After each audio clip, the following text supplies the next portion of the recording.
FY26 की पहली monetary policy में आरबीआई गवर्नर संजय मल्होत्रा ने लोगों को 25 बीपीएस रेट कट की सौगात दी है। अब रेपो रेट जो है वो 6.25% से 6% हो गया है, यानी कि लोन लेना जो है आपके लिए सस्ता होगा। आरबीआई गवर्नर ने ये भी कहा कि अगर सिस्टम में लिक्विडिटी की जरूरत पड़ेगी तो सेंट्रल बैंक तैयार है, और हाल ही में हमने सेंट्रल बैंक को बहुत से ऐसे कदम उठाते हुए भी देखा था जिससे सिस्टम में लिक्विडिटी है जो बढ़ी। इसका इम्पैक्ट आप अपने फिक्स डिपॉजिट्स पर देख सकते हैं, यानी कि आने वाले दिनों में जो है फिक्स डिपॉजिट की ब्याज दरें जो है वो कम हो सकती हैं। जो जीडीपी का एस्टिमेट है वो 6.5% आंका गया है, तो जो महंगाई दर है वो 4.2 से गिरकर 4% हो गई है। महंगाई दर गिरना यानी कि राहत की सांस। दूसरी बड़ी अनाउंसमेंट हमने ये देखी कि गोल्ड लोन्स को लेकर जो है आरबीआई पारदर्शिता बढ़ाने के लिए ड्राफ्ट गाइडलाइंस लेकर आ सकता है।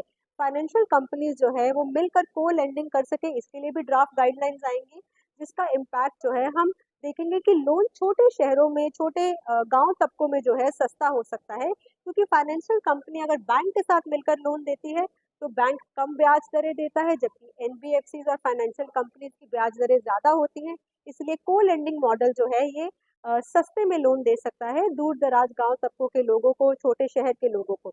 अभी फिलहाल अब अगर हम कोई सामान खरीदने जाते हैं तो यूपीआई से जितना भी महंगा सामान हो, 2 लाख से ज्यादा की पेमेंट नहीं कर सकते। आरबीआई ने कहा है कि एनपीसीआई अगर जरूरत पड़े तो अब बिना आरबीआई के अप्रूवल को ये 2 लाख की लिमिट जो है वो भी बढ़ा सकता है। यानी कि इस मॉनेटरी पॉलिसी में ऐसी अनाउंसमेंट्स, ऐसे फैसले जिससे आम लोगों को राहत मिलेगी।